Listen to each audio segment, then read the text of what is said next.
Yang pertama mengenai apa yang kita sebut sebagai monitoring kegiatan ini sampai pada minggu ke-6 ini. Kemudian yang kedua, kita akan menyiapkan pertemuan kedua tatap muka di Bali yang akan berlangsung pada tanggal 30 dan 31 Mei 2014. Ya. Nah, dalam webinar ini silahkan nanti akan ada pertanyaan-pertanyaan atau diskusinya, tapi kita akan lihat pada dua topik ini yang harapannya bisa dibahas dengan baik ya. Oke, nah sekarang kita masuk pada tahap minggu ke-6 tahap pertama. Mohon dilihat di komputer masing-masing, di mana tahap ini kita akan melihat pada apa yang sudah kita lakukan selama 5 minggu ini. Ya.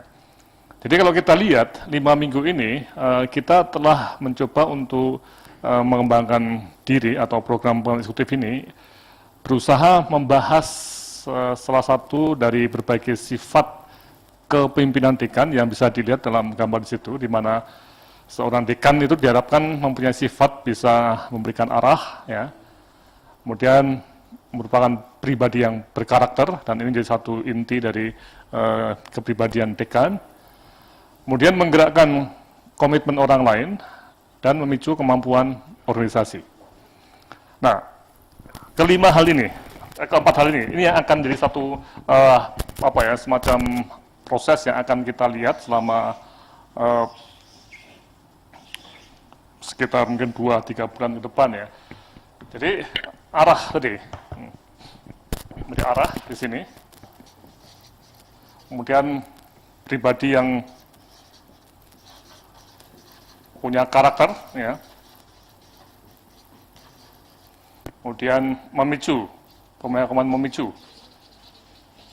kemampuan organisasi, dan yang keempat menggerakkan komitmen orang lain.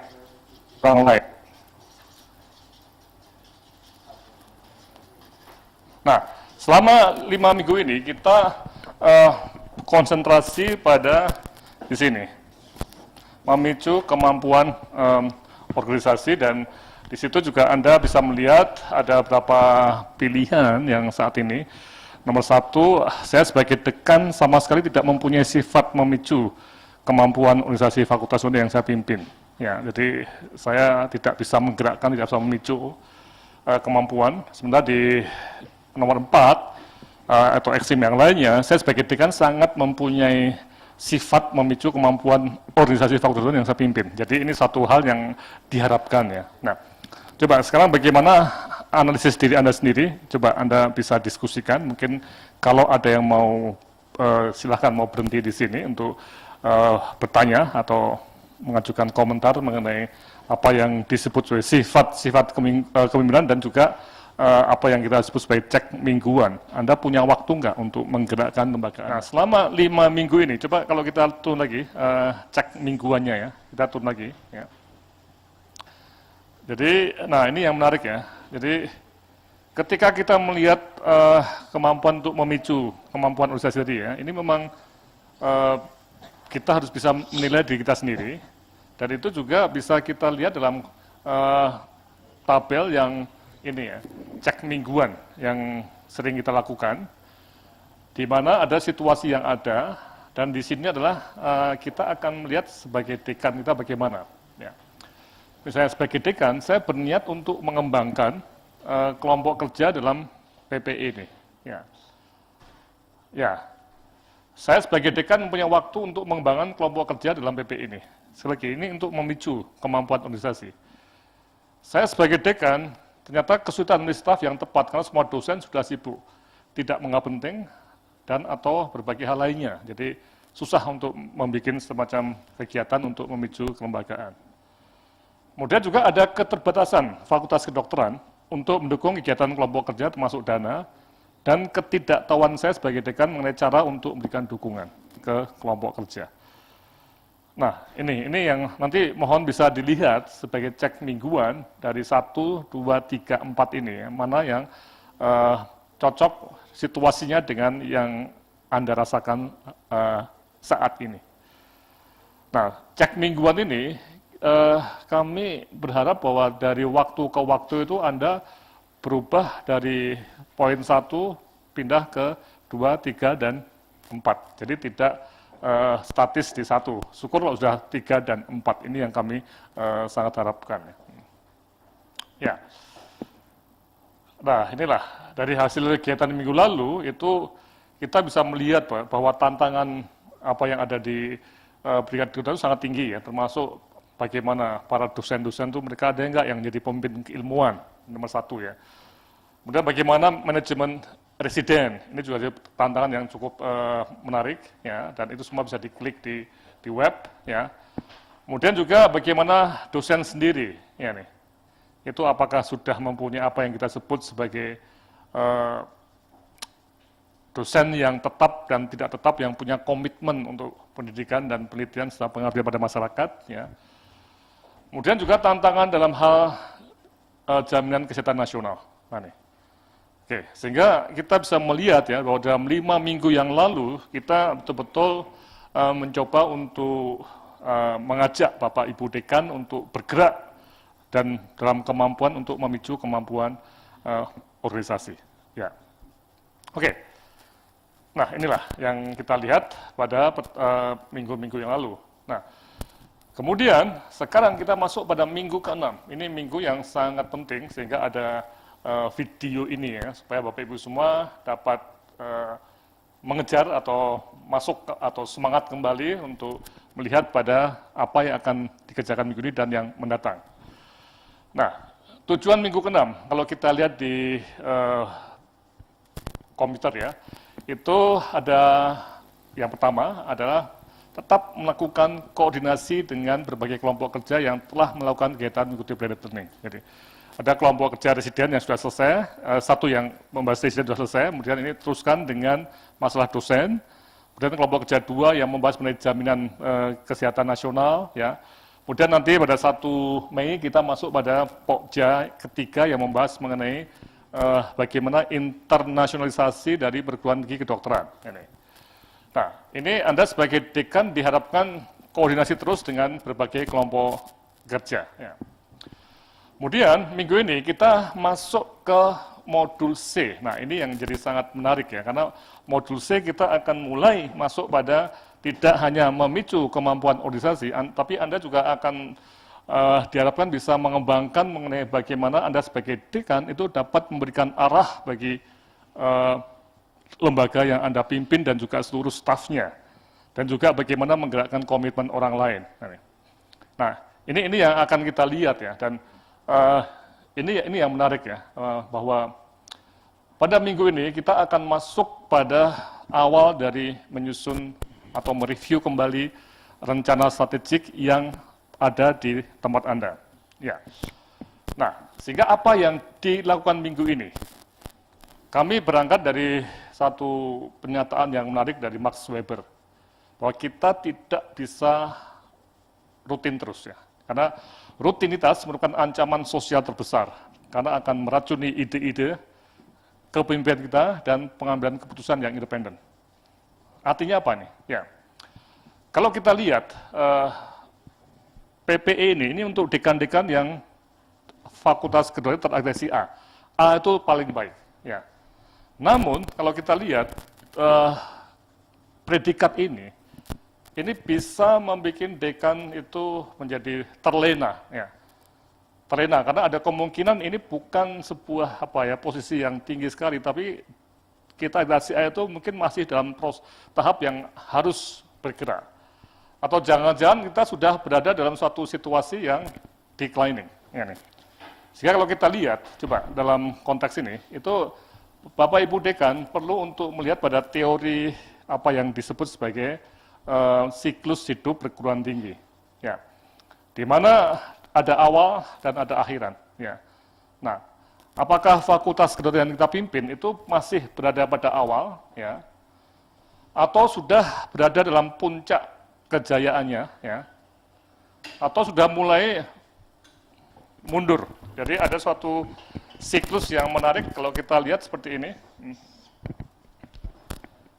Ya, jadi ada yang masih awalnya kemudian ada yang sudah dalam puncak, kemudian yang nanti pelan-pelan akan turun. Nah, ini kita sebagai pemimpin itu perlu betul untuk menangkap semacam gejala atau situasi lembaga kita itu ada di mana, posisinya itu ada di mana. Nah, ini yang kita perlu lihat ya. Apakah posisi kita ada di sini sedang berkembang, ya, atau di sini menjelang puncak, atau berada di puncak, atau mungkin sudah berada pada posisi yang turun. Nah, ini. Oke. Nah, sehingga mulai minggu ini kita mengajak Bapak Ibu semua dalam modul C yang ada di web, bisa diklik ya, itu bisa Anda lihat ya. Coba klik di web, nah ini modul C-nya. Ya, ini kita bisa melihat bahwa modul C ini bicara mengenai apa yang disebut sebagai rencana strategik untuk Fakultas Kedokteran. Nah, inilah leadership seorang dekan itu akan dinilai oleh semua orang. Apakah mampu untuk memimpin, mampu memberikan arah, mampu menggerakkan komitmen orang lain, memicu kemampuan organisasi, itu muncul dari apa yang kita sebut sebagai keterampilan menyusun rencana strategik, mengkomunikasikan, melaksanakan, dan juga mengendalikan atau mengontrol, mengevaluasi rencana ini. Ya. Pengalaman saya sebagai dosen yang mengalami banyak dekan itu, saya bisa melihat ada dekan yang berhasil, ada yang kurang, ada yang mungkin sama sekali tidak melakukan apa-apa, itu juga ada. Nah, ini yang menarik dari apa yang kita sebut sebagai pandangan orang terhadap seorang dekan. Ya, coba kembali ke modul tadi. Nah, inilah. Jadi, kita sekarang masuk pada tahap yang sangat kritis dalam PPI itu untuk masuk ke keterampilan menyusun rencana. Terus, turun, ya. Sehingga bagian ini, kalau kita lihat, itu adalah bagaimana kita bisa memahami siklus hidup manusia dan lembaga pendidikan seperti ini, memahami prinsip-prinsip manajemen strategik dan rencana strategik, kemudian melakukan proses perencanaan strategik di lembaga pendidikan kedokteran, dan yang keempat, memahami pentingnya komitmen dalam penyusunan rencana strategik. Nah, komitmen ini akan menunjukkan apakah para dekan itu merupakan pribadi yang berkarakter di sini. Itu yang jadi satu isu yang menarik. Oke, sehingga dalam minggu ini kita akan mulai bagian pertama mengenai keberlangsungan organisasi, kemudian akan diteruskan minggu depan dengan perencanaan dalam konteks manajemen strategik, kemudian tahapan proses, dan latihan untuk rangkuman modul C, setelah persiapan masuk ke modul D mengenai diagnostik untuk perubahan. Ya, oke. Dan hari ini ada webinar, dan tugasnya ini bisa dilihat di sini. Kami harapkan di minggu ini ada langkah awal untuk mereview atau menyusun renstra baru kita. Yang pertama adalah identifikasi dinamika perubahan yang ada di lingkungan Fakultas Kedokteran Anda. Nah, ini sangat penting, karena inilah dasar untuk nanti Bapak Ibu semua sebagai dekan itu akan memberikan arah bagi pengembangan, arah mengenai pengembangan lembaganya bagi seluruh komponen atau sivitas akademika di lembaga Bapak Ibu semua. Kemudian Anda bikin penafsiran terhadap perubahan lingkungan tadi. Apakah Anda sebagai dekan merasa ada sebuah tekanan dari luar untuk melakukan respon terhadap perubahan lingkungan ini? Nah, ini yang menariknya. Ada pemimpin yang responsif, tapi ada juga pemimpin yang tidak responsif atau kurang responsif. Ya. Nah, itu akan kelihatan sekali. Ketika mengelola rumah sakit ataupun lembaga pendidikan itu akan kelihatan sekali. Sekali lagi, antara lembaga pendidikan tinggi dengan rumah sakit juga sangat-sangat dinamis dalam situasi adanya Jamkesmas, BPJS sekarang ini, dan juga adanya apa yang disebut sebagai tantangan internasional. Kemudian yang ketiga, apakah Anda yakin Fakultas Kedokteran yang Anda pimpin dapat menyesuaikan diri dengan perubahan di luar atau tidak? Nah, ini yang menarik. Karena risikonya kalau kita gagal untuk menyesuaikan diri, itu ada risiko untuk nanti declining. Dan sudah ada kasus, ya, Fakultas Kedokteran yang berada di A itu turun menjadi B. Itu terjadi di dalam sejarah perkembangan Fakultas Kedokteran di Indonesia. Nah, kemudian yang berikutnya, ini yang kami harapkan Anda bisa membuat semacam identifikasi, apakah ada sebuah tim yang dapat membantu Anda dalam melakukan respon terhadap perubahan lingkungan ini. Nah, ini yang menarik ya. Jadi Anda eh, mulai mempraktekkan apa yang disebut menggerakkan komitmen organisasi dengan cara orang lain itu kita komitmen orang itu kita picu dan mungkin ada tim yang punya komitmen untuk membantu dalam proses menyusun Renstra. Ya. Mohon ditulis sandasinya dan dikirim ke ini ppidkanfk@gmail.com. Ya. Jadi inilah yang kami harapkan pada minggu ini kita bisa melakukan kegiatannya dengan baik. Saya kira demikian. Mungkin ada komentar sebelum nanti kita masuk ke sesi kedua. Ya. Oke, terima kasih pada Prof. Laksono. Kita kedatangan peserta baru dari Unsri, Universitas Sriwijaya, Prof. Zulkarnain. Apakah ada pertanyaan, Bapak? Pak Zulkarnain dari Universitas Sriwijaya. Halo? Ya, halo Bapak, silahkan jika ada komentar. Sementara belum ada pertanyaan, tapi kita sudah menangkap apa yang disampaikan oleh Prof tadi. Ya, bisa nggak? Saya tanya Pak ya, Pak Zul ya.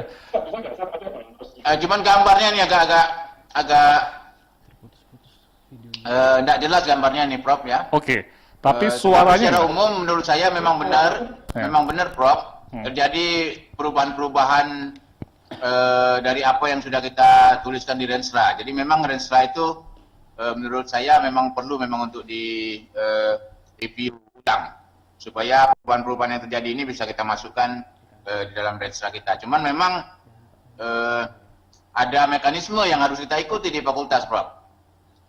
ya. Ada mekanisme-mekanisme yang harus kita ikuti di fakultas. Artinya saya justru agak meragukan kalau kita bisa merubah Renstra itu dalam waktu yang singkat. Tapi kalau draft perubahannya bisa kita buat. Jadi nanti kami membuat draft perubahan untuk kemungkinan perubahan Renstra itu, Prof. Ya, betul Pak. Jadi gini, perubahan Renstra itu memang tidak dalam waktu 3-4 minggu ini Pak. Tapi bisa 2 bulan, 3 bulan ke depan Pak. Tapi proses draftnya ini kita sudah mulai istilahnya itu memperkirakan ya. Kira-kira apa yang akan kita rubah nih. Ya, setuju Prof. Kalau itu bisa Prof. Ya, karena sebelum juga Palembang juga banyak perubahan Pak ya di sana Pak ya. Ini. Ya. Tapi banyak Prof. Ya. Tapi pola berpikirnya bisa dipahami Pak ya ini. Yang seperti ini. Benar bisa. Bisa ya. Jadi seorang dekan harus orang yang punya kepribadian, punya karakter yang bagus. Setuju nggak Pak? Halo, ya. Kemudian punya kemampuan memberikan arah, punya kemampuan untuk memicu kemampuan organisasi sampai juga menggerakkan komitmen orang lain. Ini Pak, ini yang kita harapkan dari ini bisa dilihat di komputernya itu Pak ya. Cocok nggak Pak dengan ini Pak? Dan mungkin juga kemampuan untuk meyakinkan staf atau dosen-dosen bahwa perubahan itu memang dibutuhkan, Prof. Betul, ya. Itu bagian dari menggerakkan komitmen orang lain dan juga itu memicu kemampuan Pak. Itu memang nanti ada istilahnya skills Pak, keterampilan ya, termasuk komunikasi, memimpin rapat ya. Bahkan membuat pidato pun juga harus punya kemampuan Pak nih. Ini yang menarik ya. Oke. Ya. Jadi sepakat Pak ya atau cocok nggak Pak nih kira-kira bahannya Pak? Saya kira cocok, Prof. Oke, terima kasih Pak Zul. Ya. Oke, makasih. Tapi memang betul Pak, intinya memang Renstra itu memang satu dokumen yang kadang-kadang begini ya, kita menyusun setahun yang lalu misalnya, atau baru saja itu ternyata ada perubahan yang sangat besar ya. Nah, contoh yang sangat menarik, apakah kita sudah membuat semacam masukan atau pengaruh dari Jaminan Kesehatan Nasional misalnya, atau Undang-Undang Pendidikan Kedokteran, atau adanya kemungkinan residen itu boleh dilakukan oleh FK Atmajaya misalnya nih. Nah, ini hal-hal yang mungkin akan memicu kita untuk melihat, mereview lagi Renstra kita itu tepat apa. Memang betul, nanti ada bisa merubah rencana operasional, tapi andai kata Atmajaya FK Atmajaya ingin menyelenggarakan program PPDS spesialis, itu mungkin perlu untuk mereview Renstra-nya. Ya, itu Pak jawaban saya Pak. Jadi ini memang saya nggak tahu kapan itu rensanya disusun Pak? Baru selesai bulan lalu atau sudah setahun yang lalu Pak? Terima kasih. Ya, Pak Sugianto mungkin bisa menjawab dan kami masukkan di dalam mikrofon ini. Ya. Kira-kira benar nggak Pak? Ya, bisa. Mati lagi. Oke ya, gitu Pak ya, Pak Sugianto. Oke, ada tanggapan lain? Iya, ada pertanyaan dari Ibu Lili dari FKUA. Silahkan, Ibu Lili. Unmute. Sulfitantina. Sulfita. Ibu Lili. Selamat siang, Ibu Lili. Silahkan. Selamat siang, Pak. Halo, saya dengar suara saya, Pak. Halo. Belum bisa. Ibu Lili, silahkan untuk menyampaikan pertanyaannya dari Fakultas Kedokteran Unair.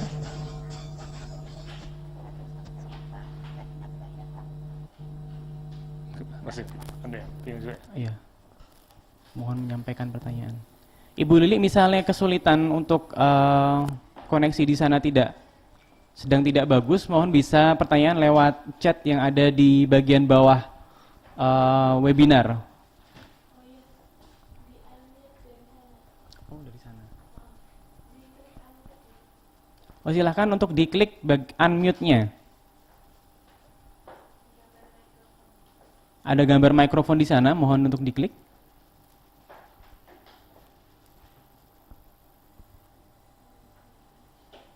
Ibu Lili.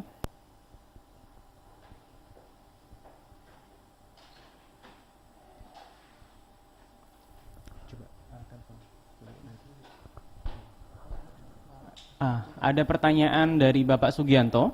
Ya. Renstra kami baru disusun tahun 2013 dan sebenarnya sudah mengantisipasi cukup banyak hal terkait dengan Undang-Undang Dikdok dari draft. Tetapi memang kami tidak mengantisipasi DLP yang muncul kemudian. Ya. Ya, betul Pak Sugianto. Memang kedokteran primer ini menjadi satu hal yang perlu kita lihat sebagai mungkin ada kejutan besar ya. Dan nanti kita ada course khusus untuk ini ya, tentang layanan primer. Nah, ini memang menarik ya, karena JKN sudah berjalan dan BPJS mulai, apalagi Jakarta ya, itu dengan penduduk yang sangat banyak dan juga APBD yang sangat tinggi, itu jelas jaminan kesehatan akan membutuhkan banyak dokter layanan primer. Nah, memang 2013 baru disusun Pak ya, ini 2014, baru beberapa bulan ya. Tapi saya kira tidak masalah Pak, karena memang ini esensi dari Renstra itu memang harus bisa mengadopsi atau merespon hal-hal yang luar biasa yang terjadi di lingkungan kita Pak. Jadi kalau saran saya mungkin perbaiki aja Pak, dan masukkan dokter layanan primer Pak ini. Karena harus bisa masuk dan dalam konteks Renstra ini akan masuk nanti ke anggaran juga nantinya Pak. Saya kira perlu untuk masuk Pak. Terima kasih. Jadi sebagai tambahan Bapak Sugianto, nanti untuk blended learning Pokja 2 tentang dokter layanan primer akan segera kita mulai tanggal 14 Mei 2014. Jadi nanti mohon dipersiapkan untuk tim Pokjanya yang sudah terdaftar untuk bisa diingatkan kembali tentang DLP.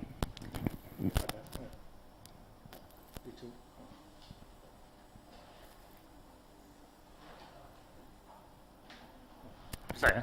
Oke. Oke, ada lagi? Sudah? Kalau sudah, kita masuk pada poin kedua. Ada pertanyaan? Belum ya? Oke ya. Ya, sekarang kita masuk pada poin kedua mengenai persiapan untuk pertemuan di Bali. Mohon dilihat di webnya ya. Jadi ini ada suatu kegiatan yang disebut sebagai tatap muka untuk dekan-dekan ya, jadi forum eksekutif ini. Ini baru pertama kali dalam sejarah dekan kalau ini bisa berjalan ya, harapan kami bisa berjalan ya. Ya, jadi sebelum kita mulai tahapan kedua, itu kita bisa melihat ada dalam pengantar ya ini ya. Ya, ini ada forum eksekutif di Nusa Dua di Bali pada tanggal 30 dan 31 Mei, jadi hari Jumat dan Sabtu. mohon dilihat bahwa program ini memang untuk para dekan, jadi mohon Bapak Dekan bisa datang, kalau tidak datang jangan mengirim wakil ya, nanti memang betul-betul satu forum untuk dekan ya. Nah, sebagai pengantar ya, jadi kalau kita lihat sebelum masuk tatap muka kedua, kita bisa melihat bahwa kegiatan kita itu telah nomor satu mengembangkan kelompok-kelompok kerja di fakultas masing-masing. Kemudian kedua, melakukan identifikasi dinamika perkembangan lingkungan eksternal dan situasi internal, khususnya para dosen, dan ini masuk dalam Renstra. Kemudian melakukan review terhadap Renstra kita, jadi apakah Renstra kita itu masih bagus atau cocok atau tepat untuk menghadapi dinamika lingkungan ini. Kemudian yang keempat, melakukan kajian terhadap peran Fakultas Kedokteran Berkreasi A dalam konteks persaingan internasional, ya, dan kebutuhan akan dokter spesialis di Indonesia, ya, termasuk dokter layanan primer, nih, ini yang menarik ya. Kemudian yang kelima, melakukan diagnosis pada kemampuan diri sendiri dan kesiapan FK yang dipimpinnya untuk melakukan perubahan. Jadi kita telah mencoba untuk nanti sebelum tanggal 29 Mei ini beberapa hal yang sudah kita lakukan. Nah, kegiatan ini memang menggunakan pendekatan web ya, banyak menggunakan web-based, webinar dan sebagainya ya. Dan ini satu program yang baru betul ya. Saya yakin bahwa Ibu semua merasa kesulitan dalam melakukan hal ini. Tapi tidak masalah bagi kami. Karena semua proses ini tercatat dan masuk dalam video di mana Bapak Ibu semua bisa memutar atau bisa ngeklik, mendownload ya, tanpa harus tergantung pada waktu. Bisa pagi hari, siang hari, sambil menunggu rapat, sambil mungkin praktek ya, itu bisa dikerjakan ya. Oke, nah kegiatan ini itu masuk pada suatu, ya terus turun ya, apa yang kita sebut ya, sebuah penilaian diri sendiri mengenai kinerja organisasi. Kita tidak bisa menyatakan bahwa kita akan abadi sebagai fakultas kedokteran yang beragregasi A ya. Tadi sudah saya katakan bahwa ada sejarah nih ya, dari A itu turun menjadi B ya.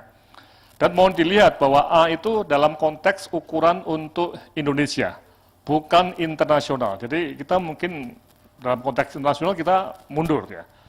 Nah, sehingga pada proses PPE yang ini, pada bulan kedua kita akan ada sebuah pertemuan penting tatap muka di resort yang indah di Bali, di Nusa Dua, untuk membahas berbagai hal ini, termasuk kita akan mencoba untuk melihat apakah kita sebagai dekan itu mempunyai ciri kepemimpinan. Ini. Sekali lagi, ini adalah suatu assessment diri ya, jadi penilaian diri sendiri. Namun mohon diingat bahwa semua pemimpin itu pasti akan dinilai oleh banyak orang. Ya. Nah, untuk itulah kami mencoba untuk memberikan semacam panduan untuk menilai diri sendiri, karena kita tahu persis bahwa kita juga dinilai oleh banyak orang. Nah, misalnya, kita menilai apakah saya sebagai seorang dekan merupakan pribadi yang berkarakter, punya kebiasaan baik, mempunyai integritas, dapat dipercaya dan mempunyai kemampuan analitis. Ya. Dan yang kedua, apakah saya sebagai seorang dekan mempunyai sifat mampu memberi arah bagi seluruh sivitas akademika yang saya pimpin dan saya support. Nah, ya. Ketiga, apakah saya sebagai dekan itu mampu menggerakkan komitmen orang lain atau staf kami atau staf yang lainnya ya. Dan apakah saya sebagai seorang dekan mampu memicu kemampuan organisasi ya. Oke. Nah, dengan latar belakang ini, maka pertemuan di Bali kita akan membahas kemajuan program pengembangan eksekutif untuk para dekan sampai pada minggu ke-8, termasuk kesulitan dalam melakukan blended learning. Nanti kita akan coba diskusikan. Kemudian membahas berbagai kasus yang dihadapi oleh para dekan dalam mengelola lembaganya. Kemudian membahas sifat-sifat kepemimpinan yang dimiliki oleh dekan, dan merencanakan kegiatan periode Juni sampai Juli 2014. Jadi ini satu proses yang masih cukup panjang yang akan kita lalui. Nah, luaran yang diharapkan. Ini pertama, dengan pertemuan nanti di Bali, para dekan semakin termotivasi untuk meningkatkan kapasitas diri melalui PPE secara kontinu. Ya. Kemudian juga peningkatan kemampuan dekan untuk meningkatkan efektivitas dan efisiensi dalam pengelolaan FK. Ya. Dan yang ketiga ini sangat penting, adanya pertukaran gagasan dan pengalaman dari atau antar dekan FK yang terorganisasi A dalam menghadapi berbagai tantangan eksternal dan internal. Kemudian keempat, adanya deteksi diri kemampuan dekan dalam memimpin lembaganya, termasuk mensupport para pemimpin ilmiah. Nah, nanti akan ada banyak presentasi dan para peserta akan diminta untuk membahas langsung berbagai hal ya. Nah, inilah jadwalnya, kira-kira seperti ini rencananya. Kita bertemu harapannya insya Allah pada hari Jumat ya, tanggal 30 Mei jam 1:30 kita mulai pembukaan setelah makan siang ya, dan setelah Jumatan. Dan pada 1 jam awal kita akan mereview kegiatan kita selama 8 minggu ini, termasuk bagaimana diagnosis diri kita mengenai kepemimpinan. Kemudian break sore, kemudian diagnosis kelembagaan, fakultas kedokteran yang kita pimpin, dan bagaimana analisis strategis FK kita ya. Bagaimana posisi FK yang dipimpin dalam siklus kelembagaan, bagaimana tantangan yang dihadapinya, bagaimana kemampuan perubahan yang dimilikinya. Nah, nih. Kemudian kita makan malam, kita akan membahas kasus pertama ya, dan kasus kedua. Ya. Esoknya hari Sabtu, 31 Mei, kita membahas kasus ketiga dan kasus 4, di mana kalau kita lihat nanti kasus-kasus yang dibahas antara lain yang sudah dibicarakan atau dikembangkan dalam blended learning, misalnya masalah kebijakan migrasi dokter secara internasional, pendidikan residen, kebutuhan akan dosen pendidik klinis dan pelayanan primer, sampai ke masalah pengembangan diri dekan sebagai seorang eksekutif. Ya. Semua bahan berasal dari diskusi PPE dan kelompok kerja, dan semua peserta diharapkan mempersiapkan diri untuk menjadi pembicara 5 menit di setiap sesi. Nanti akan diundi ya, Pak, siapa yang akan bicara ya. Kemudian breaknya nanti akan ada diskusi tentang bagaimana strategi pengembangan personal sebagai dekan. Dan ini penting sekali bahwa menjadi dekan yang baik, dihargai ataupun mampu untuk mendukung para pemimpinnya itu adalah dambaan semua orang. Ya. Kemudian juga ada beberapa dekan yang menjelang selesai periodenya, dan ini juga kita perlu untuk merencanakan kehidupan pasca menjadi dekan. Bagaimana menjadi mantan dekan yang didengar pendapatnya, terus membangun karir akademik, dan dihormati walaupun sudah tidak menjabat. Nah, ini satu hal yang juga sangat perlu kita lakukan sebagai seorang dekan. Nah, ini. Kemudian dari sinilah kita akan sampai pada penutupan dan persiapan untuk kegiatan Juni dan Juli 2014. Jadi kita akan bertemu sekitar kira-kira hampir 24 jam. Tapi ini satu pertemuan eksekutif yang memang singkat, tapi harapannya itu bisa membawa banyak perubahan. Ya, sekali lagi ini acara yang sangat singkat karena memang bagi para dekan itu susah sekali untuk bertemu lebih dari 24 jam, 2 hari itu susah sekali di format seperti ini. Tapi ini semua ditopang oleh satu proses menggunakan blended learning yang sudah berjalan selama 8 minggu. Jadi ini bukan suatu kegiatan yang plesir-plesir ya ke Bali atau ke mana ya, buang-buang waktu, tidak, tapi untuk pengembangan lembaga kita semuanya. Oke, saya kira ini yang untuk acara di Bali. Ada lagi terus turun? Sudah ya. Nanti pendaftaran pada HPEC dan sebagainya nanti akan ada pengumuman berikutnya. Ya, kalau ada pertanyaan, komentar silakan. Oke, terima kasih pada Prof. Laksono. Ada pertanyaan dari Ibu Lilik dari Airlangga. Pertanyaan dari Erlangga, Renstra FKUA yang telah tersusun saat itu belum muncul Undang-Undang Dikdok.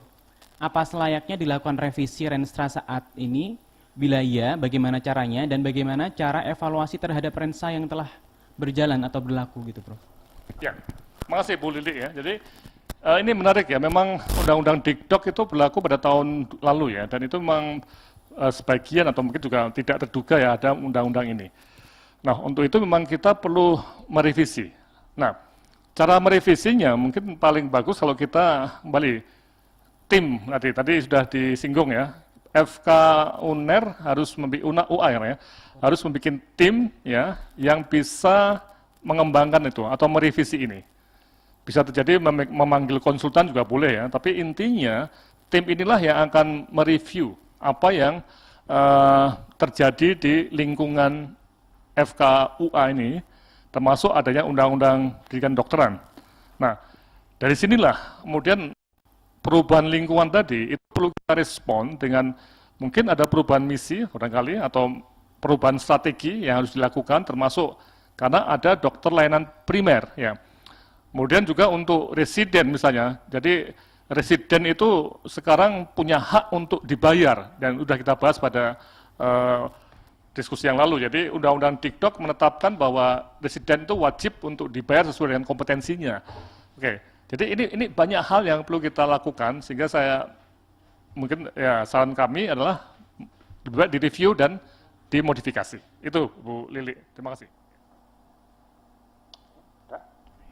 Oke, kalau tidak ada lagi pertanyaan, kami berharap betul pada pertemuan di Bali kita akan lebih siap untuk memahami apa yang terjadi, ya, dan kita masih punya waktu untuk terus mengembangkan apa yang kita bahas dalam blended learning ini. Sekali lagi ini cara yang masih baru, masih banyak masalah teknis ya yang dihadapi, tapi nggak apa-apa, kita akan teruskan dan kita akan bertemu pada tanggal harapannya 30 Mei. Tapi sebelumnya tanggal 13 dan 14 Mei ada webinar juga nanti di web, kalau mau hadir di Jogja mengenai migrasi dokter internasional dan dampaknya pada kurikulum pendidikan S1 dan residen. Kemudian juga 29 April kita juga ada satu diskusi mengenai arah kurikulum perguruan tinggi kedokteran di Indonesia menghadapi jaminan kesehatan nasional dan adanya internasionalisasi apa yang bisa disebut sebagai sistem medik ya modern. Oke, saya kira ini yang bisa saya sampaikan. Kalau tidak ada lagi pertanyaan atau tanggapan, kita tutup ya. Oke, terima kasih.